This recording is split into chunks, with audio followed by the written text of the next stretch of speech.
Hello friends, welcome back to our channel. Atmanirbhar భారతదేశ రక్షణ విషయంలో తగ్గేదే లేదన్న మోదీ సర్కార్ మరో కీలక నిర్ణయం తీసుకుంది.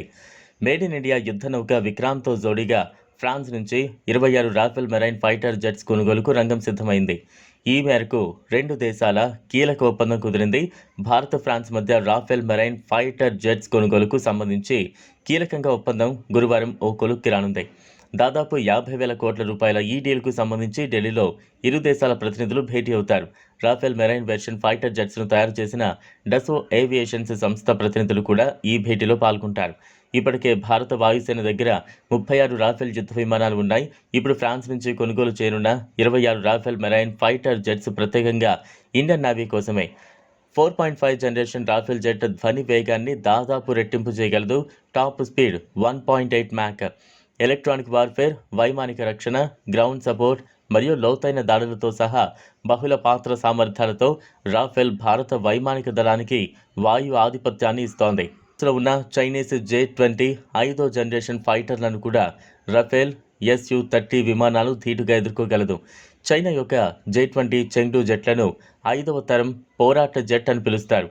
4.5 తరం రాఫెల్తో పోలిస్తే J-20కి అసలు పోరాట అనుభవం లేదు. రాఫెల్ పోరాట జెట్ అని నిరూపితమైంది. ఆఫ్ఘనిస్తాన్, లిబియా మరియు మాలిలోని మిషన్ల కోసం ఫ్రెంచ్ వైమానిక దళం రాఫెల్ను ఉపయోగించబడింది. ఇది సెంట్రల్ ఆఫ్రికన్ రిపబ్లిక్, ఇరాక్ మరియు సిరియాలోని మిషన్లకు కూడా ఉపయోగించబడింది. రాఫెల్ J-20 కన్నా ఎక్కువ ఇంధనం మరియు ఆయుధాలను కూడా తీసుకువెళ్ళగలదు. ఆయుధాల కోసం 14 స్టోరేజ్ స్టేషన్లు ఉన్నాయి. జెట్లు అత్యంత అధునాతన ఉల్కాపాతం నుంచి గాలికి క్షిపణులతో వస్తాయి. 190 కిలోల క్షిపణికి 100 కిలోమీటర్ల బియాండ్ విజువల్ రేంజ్ ఉంది. ఇది మ్యాక్ 4 యొక్క వేగంతో ప్రయాణిస్తోంది. పాక్ ఉపయోగించే F-16 జెట్స్ 75 కిలోమీటర్ల BVR కలిగి ఉన్న అమ్రామ్ క్షిపణిని కలిగి ఉన్నాయి. డాగ్ ఫైట్స్లో రాఫెల్ F-16ను కూడా అధిగమించగలదు. రాఫెల్ జెట్లు 300 కిలోమీటర్ల కంటే ఎక్కువ పరిధి గల ఎయిర్ టు గ్రౌండ్ క్రూయిజ్ క్షిపణి అయిన స్కాల్ప్తో కూడా వస్తాయి. ఇది సుదూర డీప్ స్ట్రైక్ క్షిపణి. Rafale 5 MICA air to air క్షిపణి రెండింటికి క్లోజ్ క్వార్టర్ డాగ్ ఫైట్స్ మరియు BVR కోసం చివరి నిమిషంలో భారతదేశం హ్యామర్ను కూడా కోరింది.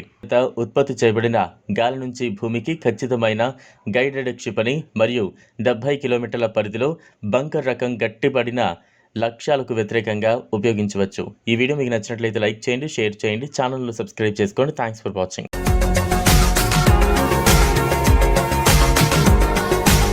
మరిన్ని అప్డేట్స్ కోసం మా ఛానల్ని సబ్స్క్రైబ్ చేయండి.